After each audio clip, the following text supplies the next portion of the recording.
कल जो है मैंने वो डिस्कस किए थे, सारी डेरिवेशंस की थी हमने प्लांक्स लॉ से। ठीक है, आज हमने थोड़ा सा आगे मूव ऐड करना है और स्टडी करना है the wave nature of matter.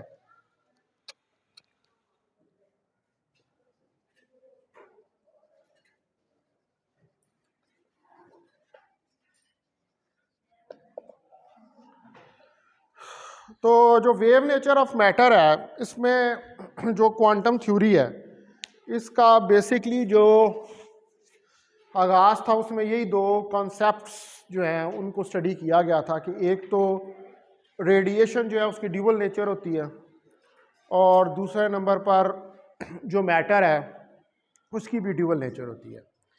यानी कि रेडिएशन जो है वो भी एज ए पार्टिकल भी बिहेव करती है और एज ए वेव भी बिहेव करती है, और मैटर भी जो है वो एज ए वेव और पार्टिकल के तौर पर बिहेव करता है। अभी आपने जो प्रीवियसली कुछ स्टडी की है जिसमें आपने फोटॉन्स का जिक्र किया था, यानी कि E=hf, आपने फोटॉन की एनर्जी लगा ली थी, तो वहाँ पर आपने दो एक्सपेरिमेंट्स जो हैं वो स्टडी किए हैं जिनमें आपने एक फोटो इलेक्ट्रिक इफेक्ट और कॉम्पटन इफेक्ट जो है उसको स्टडी किया। तो जो फोटो इलेक्ट्रिक इफेक्ट और कॉम्पटन इफेक्ट है वो बेसिकली जो पार्टिकल नेचर है रेडिएशन की उसको डिस्क्राइब करता है।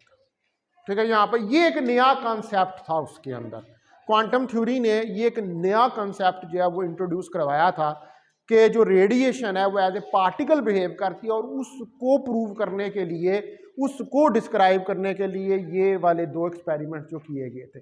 फोटो इलेक्ट्रिक इफेक्ट, इस पर भी नोबेल प्राइज मिला था आइंस्टाइन को, और कॉम्पटन इफेक्ट पे कॉम्पटन को जो है वो नोबेल प्राइज मिला था, क्योंकि ये दोनों जो एक्सपेरिमेंट्स है इनसे पार्टिकल नेचर जो है वो रेडिएशन की वो प्रूव हो रही थी। अब अगर आपने किसी वेव के बारे में स्टडी करना हो, आप ये चाहते हैं कि कोई चीज़ जो है वो एज ए वेव के तौर पर बिहेव कर रही है, तो वहाँ पर हमें फिर क्या देखना पड़ता है? आप कैसे प्रूव करते हैं कि कोई चीज़ जो है वो वेव है? How, what are the properties of waves? Waves की क्या प्रॉपर्टीज है?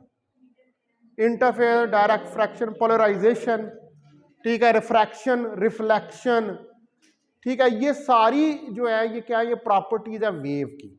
यानी कि अगर कोई चीज़ वेव है तो फिर उसको इंटरफेयर करना चाहिए, उसको डायफ्रैक्ट होना चाहिए, उसे रिफ्रैक्ट होना चाहिए, रिफ्लेक्ट होना चाहिए, ये सारी प्रॉपर्टीज जो है उसको सेटिस्फाई करनी चाहिए।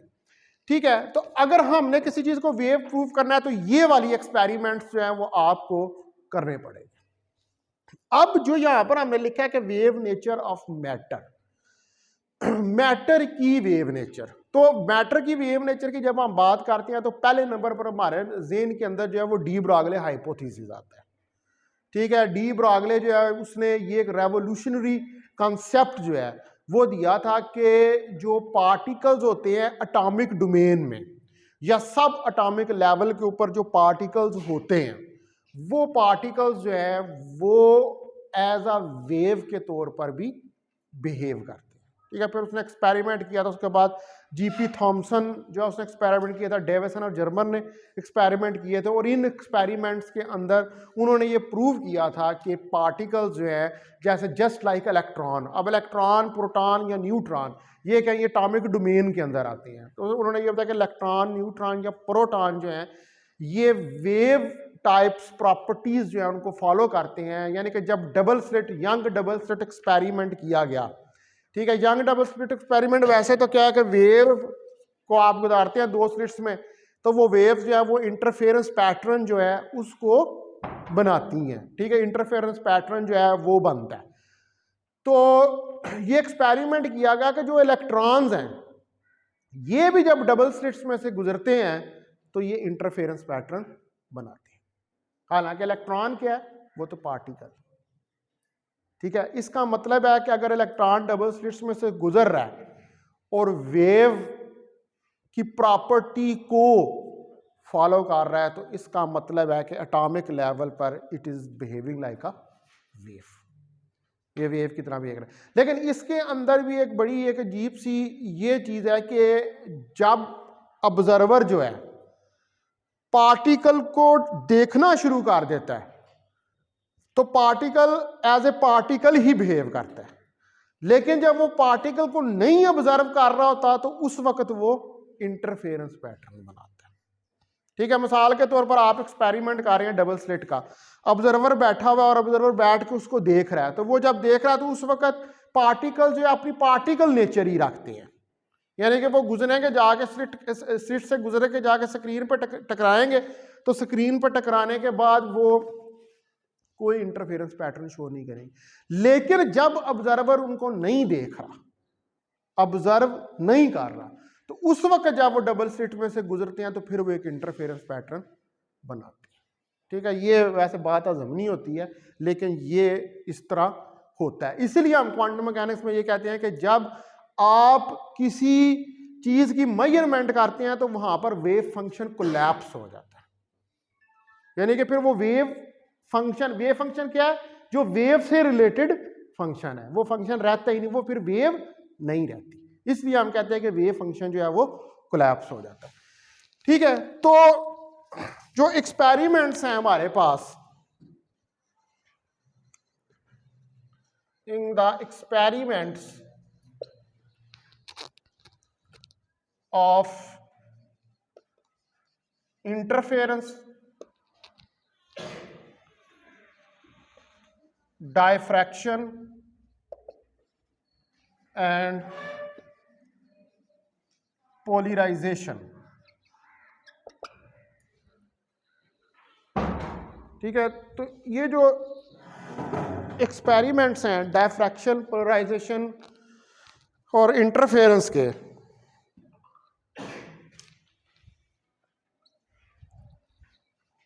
We study light behave as a wave. तो इसके अंदर हम ये स्टडी करते हैं कि लाइट जो है वो बिहेव करती है एज ए वेव। ठीक है, लेकिन जो एक्सपेरिमेंट्स है फोटो इलेक्ट्रिक इफेक्ट और कॉम्पटन इफेक्ट के, इन the experiments of photo electric effect and Compton effect, we study light behaves as a particle। तो इनके अंदर लाइट जो है वो एज ए पार्टिकल के तौर पर बिहेव करती है।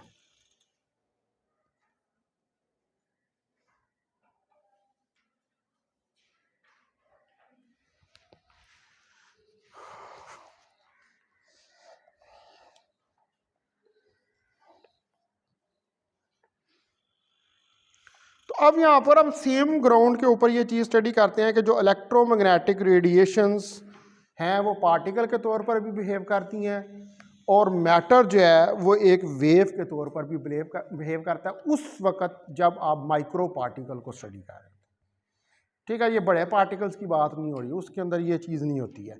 ठीक है, क्योंकि बड़े पार्टिकल्स जो होते हैं उनके साथ जो डी ब्रॉगली वेवलेंथ एसोसिएटेड होती है वो इतनी कम होती है कि ऑलमोस्ट वो डिटेक्टेबल नहीं होती। तो वेवलेंथ जो है वो जहाँ पे जाकर डिटेक्ट होती है वो माइक्रो पार्टिकल्स के केस के अंदर जो है वो डिटेक्ट होती है। ठीक है, अब जो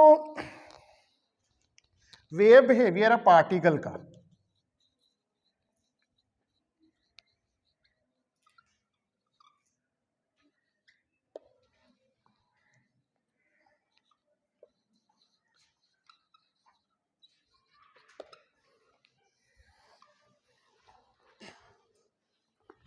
तो जो एक्सपेरिमेंट्स है इंटरफेरेंस और डायफ्रैक्शन के, उसके अंदर हम पार्टिकल्स की वेव लाइक नेचर जो है उसको स्टडी करते हैं। ठीक है,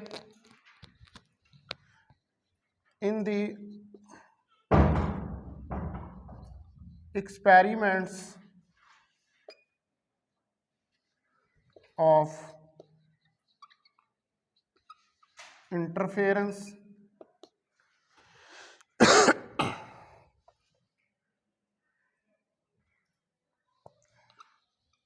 and diffraction.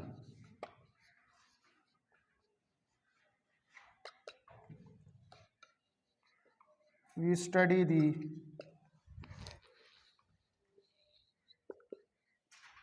wave nature of particles. In experiments के अंदर हम वेव नेचर जो है पार्टिकल्स की उनको स्टडी करते हैं। तो ये एक्सपेरिमेंट्स जो है एक लॉजिकल प्लेस देते हैं इस एविडेंस के लिए कि जिस पर हम ये इस एविडेंस पे पहुंच सके कि पार्टिकल माइक्रो लेवल पे ऊपर जो होता है वो एज ए वेव के तौर पर बिहेव करता है। ठीक है, अब इसके लिए जो है वो एक एक्सपेरिमेंट वही वाला जो डबल स्लिट इंटरफेरेंस वाला एक्सपेरिमेंट है वो किया गया कि यहाँ पर ये एक फोटोग्राफिक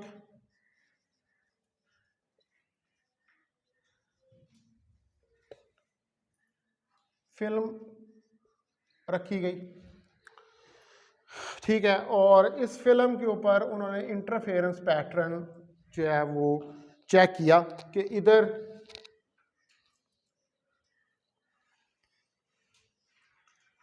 ये दो स्लिट्स थी और इनमें से यहां पर एक हीटेड फिलामेंट है।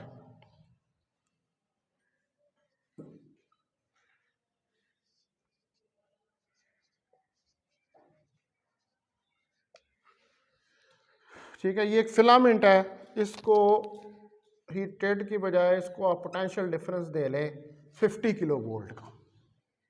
ठीक है, तो इस फिलामेंट के अंदर से इलेक्ट्रॉन्स इजेक्ट होंगे। ठीक है, क्या निकलेंगे? इलेक्ट्रॉन्स निकलेंगे।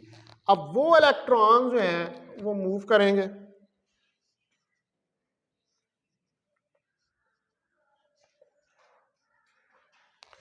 ठीक है, और वो मूव करने के बाद इस डिटेक्टर तक पहुंचेंगे।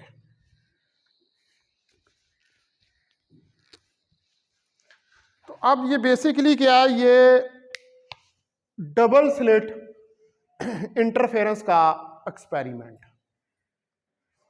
यही है, double slit, young double slit experiment.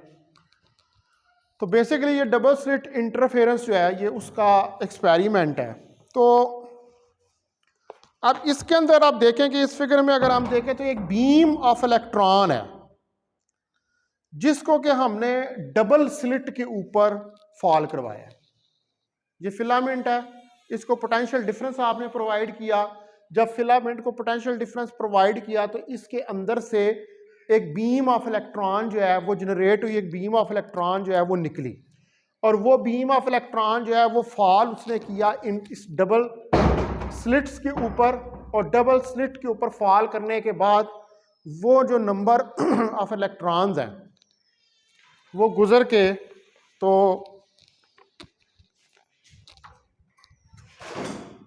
इसके आगे चेयर आता,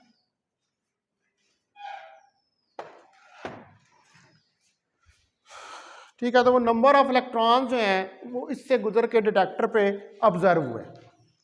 अब डिटेक्टर पे जब उनको ऑब्जर्व किया गया तो वैसे तो बेसिकली तो ये एक्सपेरिमेंट किसके लिए है? ये एक्सपेरिमेंट है वेव के लिए, कि आप वेव नेचर से देखते हैं कि कोई वेव जो होती है वो इंटरफेयर करती है।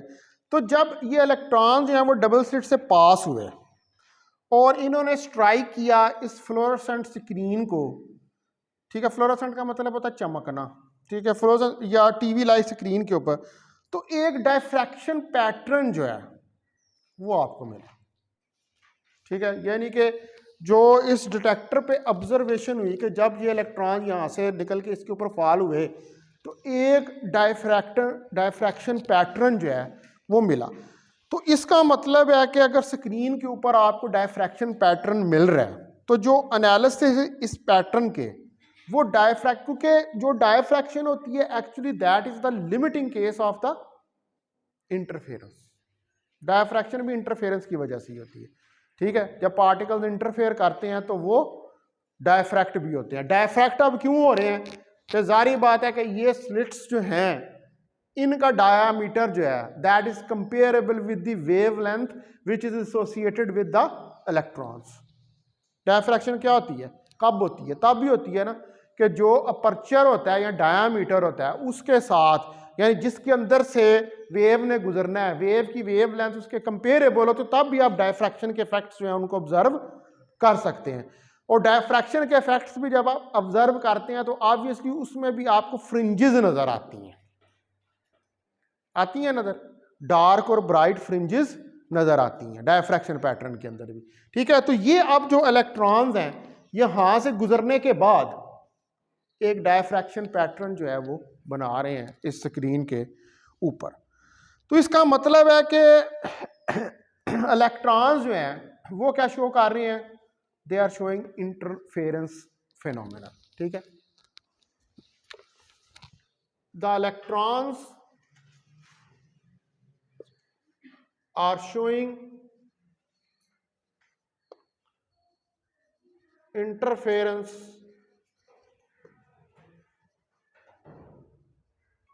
phenomenon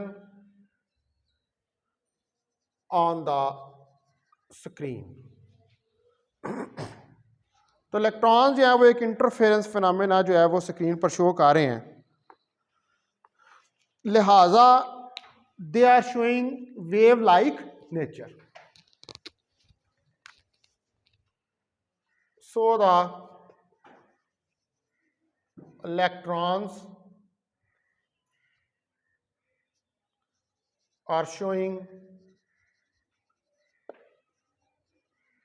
wave like nature, ठीक है। तो इसका मतलब है कि इलेक्ट्रॉन जो हैं वो वेव लाइक नेचर जो है उसको शो कर रहे हैं। तो ये जो वेव लाइक नेचर का फिनोमेना है ये सिर्फ इलेक्ट्रॉन्स तक नहीं है, ये दूसरे माइक्रो पार्टिकल्स जो हैं उन पर भी इसको एक्सटेंड किया जा सकता है। यानी कि आप दूसरे माइक्रो पार्टिकल्स हैं जैसे न्यूट्रॉन है और प्रोटॉन है, तो उसके ऊपर भी आप इस एक्सपेरिमेंट को परफॉर्म कर सकते हैं और इलेक्ट्रॉन और न्यूट्रॉन जो होते हैं वो भी इंटरफेरेंस पैटर्न जो है उसको शो करते हैं, ठीक है। तो अब कोई भी जो क्वांटम इंटाइटी होती है, वेव और पार्टिकल एस्पेक्ट, किसी भी क्वांटम इंटाइटी को एक्सप्लेन करने के लिए उसका वेव और पार्टिकल एस्पेक्ट जो है वो होना जरूरी है, ठीक है। जब आप मैक्रो लेवल के ऊपर होते हैं तो वहां पर या तो आप सिर्फ वेव को स्टडी करते हैं या आप सिर्फ पार्टिकल को स्टडी करते हैं। लेकिन आप जब माइक्रो लेवल के ऊपर जाते हैं तो माइक्रो लेवल के ऊपर जाकर वेव और पार्टिकल ये दोनों एस्पेक्ट्स आ जाते हैं। इसलिए क्वांटम मैकेनिक्स जो है वो ज्यादा कॉम्प्लिकेटेड है as compare to classical mechanics, क्योंकि क्लासिकल मैकेनिक्स में आप जिस चीज को पार्टिकल कह रहे हैं उसको पार्टिकल ही कह रहे हैं और उसकी पार्टिकल को ही स्टडी कर रहे हैं, उसकी मोशन को स्टडी कर रहे हैं। लेकिन यहां पर आपको दोनों जो एस्पेक्ट्स हैं उनको मद्देनजर रखना पड़ेगा। आपको उसकी वेव नेचर भी देखनी पड़ेगी और उसकी पार्टिकल नेचर जो है उसको भी देखना पड़ेगा। तो the wave and particle aspect, तो जो वेव और पार्टिकल एस्पेक्ट है ऑफ क्वांटम इंटाइटी,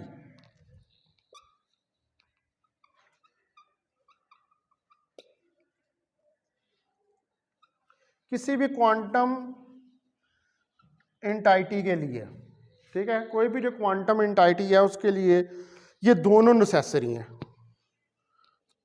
और बोथ नेसेसरी फॉर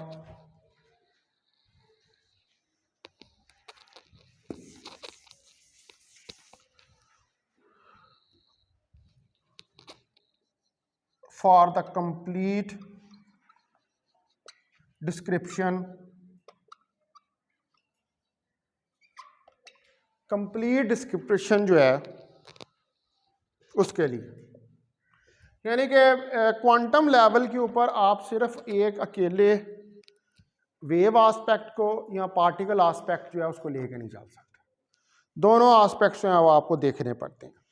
अच्छा, अब यहाँ पर एक और मसला भी ये है कि आप ये दोनों एस्पेक्ट्स जो हैं इनको रिवील या डिस्क्राइब नहीं कर सकते साइमल्टेनियसली, ठीक है। यानी कि अब आपको चाहे कहा जाए कि भाई प्रूव करो एक ही टाइम पर कि पार्टिकल वेव भी है और वेव पार्टिकल भी, तो आप ये काम नहीं कर सकते। उसकी वजह यह है कि अभी आपने प्रीवियसली स्टडी किया है कि जब आपने रेडिएशन को पार्टिकल प्रूव किया तो उसके लिए आपको ज़्यादा एक्सपेरिमेंट्स करने पड़े, उसमें आपको कॉम्पटन फैक्ट और फोटोइलेक्ट्रिक फैक्ट जो है वो करना पड़ा है, ठीक है। लेकिन जब आपने वेव नेचर प्रूव की है तो उसमें आपको यंग डबल स्लिट एक्सपेरिमेंट करना पड़ा है। तो फिर ये दोनों काम करने के लिए आपको अलग अलग एक्सपेरिमेंट्स रिक्वायर्ड है।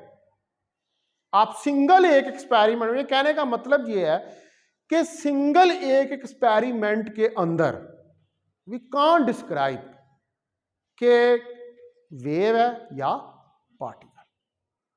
मतलब कोई ऐसा एक्सपेरिमेंट बना लिया जाए या ऐसा एक्सपेरिमेंट हो जाता कि एक ही एक्सपेरिमेंट में हम ये डिस्क्राइब, लेकिन नहीं कर सकते। आपको अलग अलग ये दोनों एस्पेक्ट्स जो हैं उनको रिवील करना पड़ता है, अलग अलग इनके बारे में आपको इंफॉर्मेशन जो है वो देनी पड़ती है। तो इसका मतलब है कि एक सिंगल एक्सपेरिमेंट जो है वो दोनों एस्पेक्ट्स को रिवील नहीं कर सकता, अलग अलग एक्सपेरिमेंट्स जो हैं वो करने पड़ेंगे।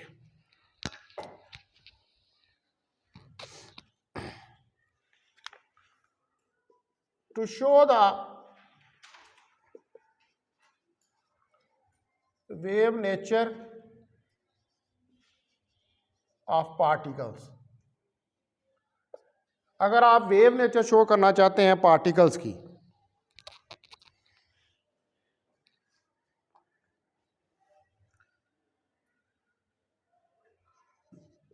we have to do interference and diffraction experiments.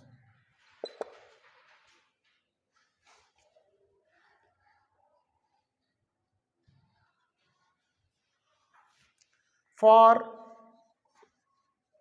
particle nature, we need Compton effect and photoelectric effect.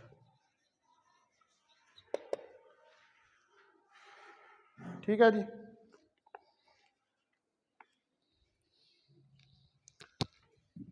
However, two aspects can't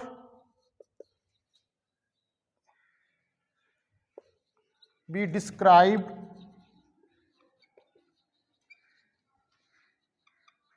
simultaneously in a single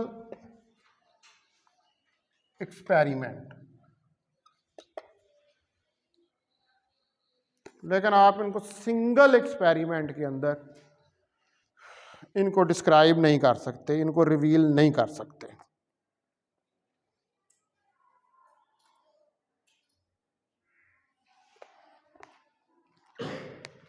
ठीक है जी। तो आपको इनके लिए अलग अलग एक्सपेरिमेंट्स चाहिए।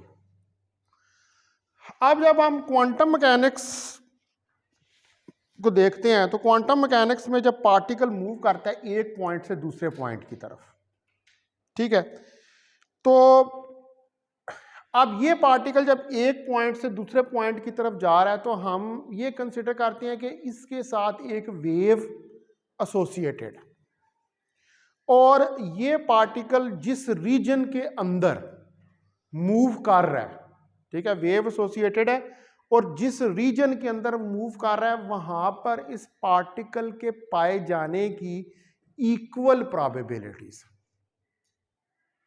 ठीक है। आप सर्टेनिटी से नहीं बता सकते कि किस जगह पर इक्वल प्रोबेबिलिटीज आएंगे, यानी कि अगर ये एक रीजन है पूरा इस कमरे का, इस कमरे के अंदर जो है वो पार्टिकल एक पॉइंट से दूसरे पॉइंट तक मूव करता है या ये एक रीजन है, तो आप ये नहीं बता सकते कंप्लीटली कि किस जगह पर वो पार्टिकल मौजूद होगा, लेकिन आप उसकी प्रोबेबिलिटी को गैस कर सकते हैं कि इस जगह पर पार्टिकल जो है उसके पाए जाने की इतनी प्रोबेबिलिटी है, इस जगह पर पार्टिकल के पाए जाने की इतनी प्रोबेबिलिटी है। प्रोबेबिलिटी क्या होती है? प्रोबेबिलिटी में आप श्योर नहीं होते हैं, ठीक है। तो यहां पर वही कॉन्सेप्ट हाइजेनबर्ग अनसर्टेनिटी प्रिंसिपल है, आप सर्टेनिटी के साथ उसकी पोजीशन के बारे में इंफॉर्मेशन जो है वो नहीं दे सकते। तो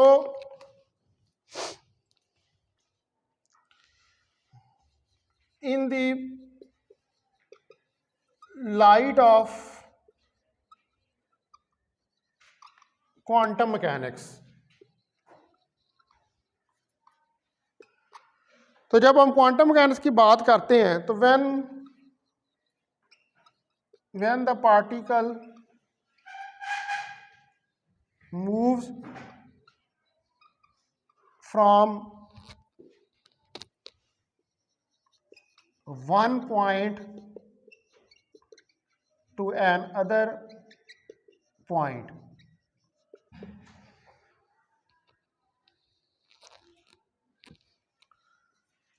the wave associated with the particle, तो जो वेव है एसोसिएटेड होती है पार्टिकल के साथ, शो ऑल पॉसिबल पॉइंट्स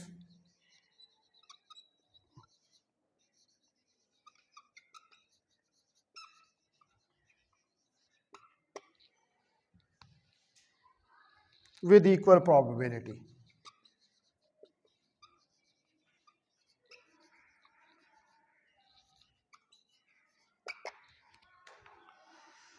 इसका मतलब है कि जब वो एक पॉइंट से दूसरे पॉइंट की तरफ जा रहा है तो दोनों पॉइंट्स के ऊपर या उनके दरमियान में जितने पॉइंट्स आ रहे हैं वहां पर उस पार्टिकल के पाए जाने की प्रोबेबिलिटी है। ये नहीं है कि वो किस जगह पर है, ये नहीं आपको पता, लेकिन वहां पर उसके पाए जाने की प्रोबेबिलिटी या आप ये गैस कर सकते हैं कि इस जगह पर हो सकता है, इस जगह पर हो सकता है, लेकिन सर्टेनिटी के साथ जो है उसके बारे में कोई इंफॉर्मेशन प्रोवाइड नहीं कर सकते। ठीक हो गया जी। अच्छा, अब कुछ जगहों के ऊपर वेव्स जो हैं वो एड अप होती हैं, ठीक है, अब इंटरफेयर करती हैं ना, तो जब वेव एड अप होती हैं और एड अप होने के बाद अगर वो कंस्ट्रक्टिव इंटरफेरेंस करें, ठीक है जी, वेव्स एड अप हो और कंस्ट्रक्टिव इंटरफेरेंस करें, तो कंस्ट्रक्टिव इंटरफेरेंस का मतलब ये होता है कि जो वेव का एम्पलीट्यूड होता है वो बढ़ जाता है और जिस जगह पर वेव्स एड अप होकर एक दूसरे के इफेक्ट को कैंसिल कर दें तो उसका मतलब है कि क्या हो रही है? डिस्ट्रक्टिव इंटरफेरेंस हो रही है, ठीक है, वहां पर एम्पलीट्यूड मिनिमाइज हो रहा है। तो जिस जगह पर एम्पलीट्यूड ज्यादा होगा वेव्स का वहां पर पार्टिकल के पाए जाने की प्रोबेबिलिटी ज्यादा होगी और जहां पर एम्पलीट्यूड कम होगा वहां पर पार्टिकल के पाए जाने की प्रोबेबिलिटी कम होगी, ठीक है। तो जब ये वेव्स इंटरफेयर करेंगी तो आप इससे गैस करेंगे कि हाँ इधर ब्राइट स्पॉट्स बन गया तो इस जगह पर पार्टिकल के पाए जाने की प्रोबेबिलिटी जो है वो ज्यादा है, ठीक है जी। अब उसके बाद ये तो बात होगी कि इसकी अब आ जाए डी ब्रॉगली हाइपोथेसिस और उसका जो टेस्टिंग जो उसकी की गई थी, बाद में उसको जो प्रूव किया गया था।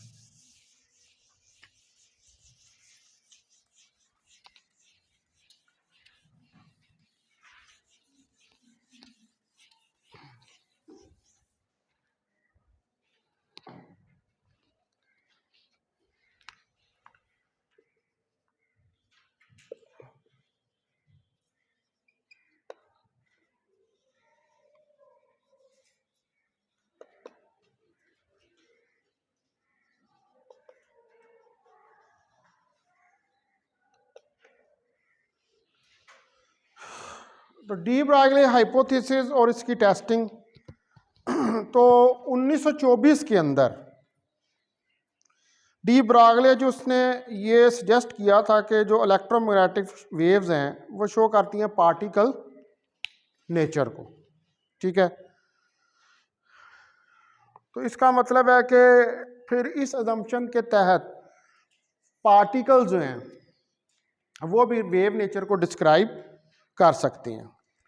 तो लिहाजा ये जो प्रिंसिपल है actually it is based on the कि नेचर जो है वो सिमेट्रिक है, ठीक है। अब चूंकि सिमेट्रिक है तो सिमेट्री के अंदर ही दोनों एस्पेक्ट्स जो हैं वो आ सकते हैं, ठीक है, कि wave as a particle and particle as wave, क्योंकि वेव नेचर जो है वो सिमेट्री है, वो सिमेट्री को अलाउ करती है। तो लिहाजा ये प्रिंसिपल जो है, this principle is based on the symmetry of the nature। लिहाजा ये प्रिंसिपल जो है ये सिमेट्री ऑफ नेचर के ऊपर बेस करता है।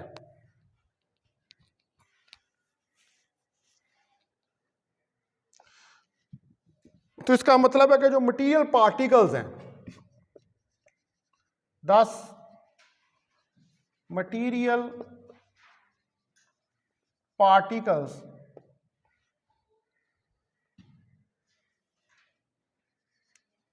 show the wave properties like photons,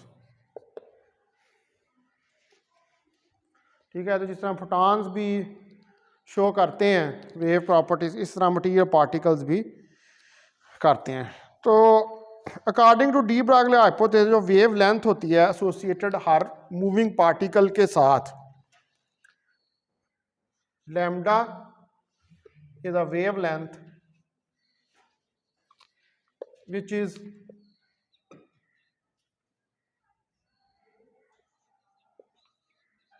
associated each moving particle according to de Broglie hypothesis।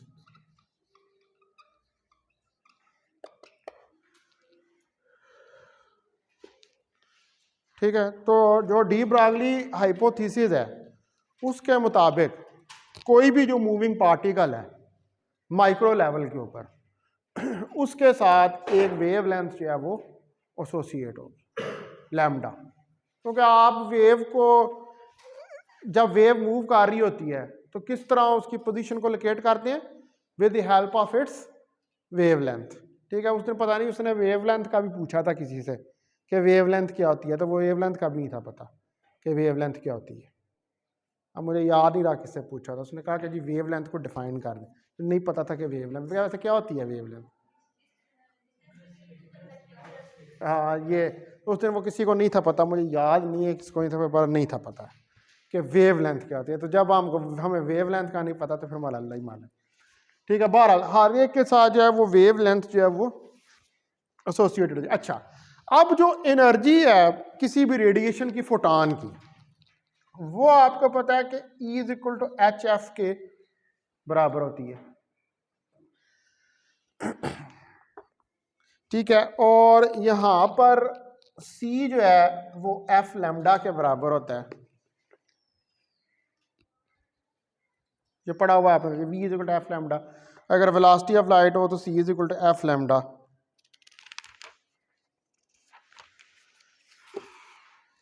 तो यहां से अगर मैं F की वैल्यू निकालूं तो C ओवर लैम्डा, तो E is equal to h c over lambda.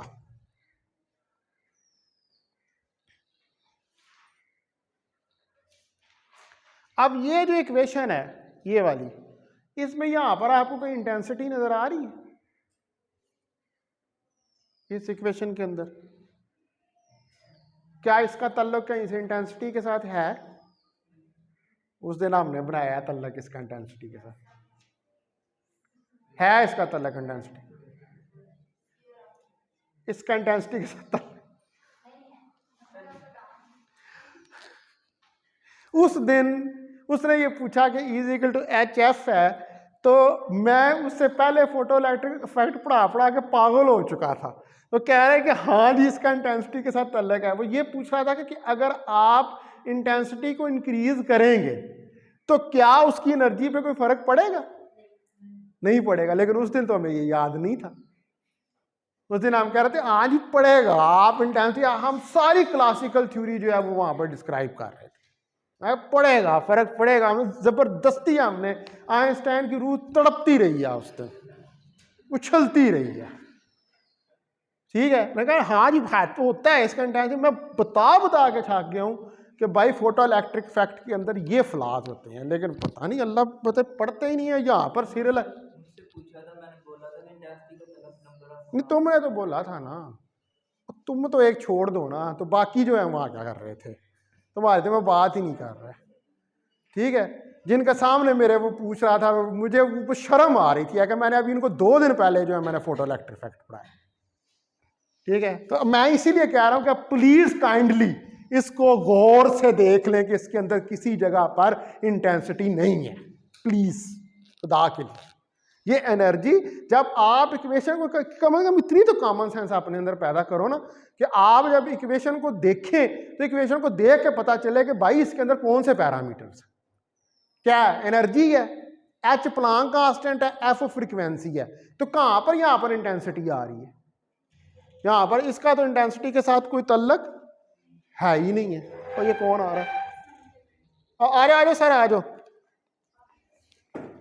तो ये सब आ जाओ, हो गया टाइम, आ जाओ।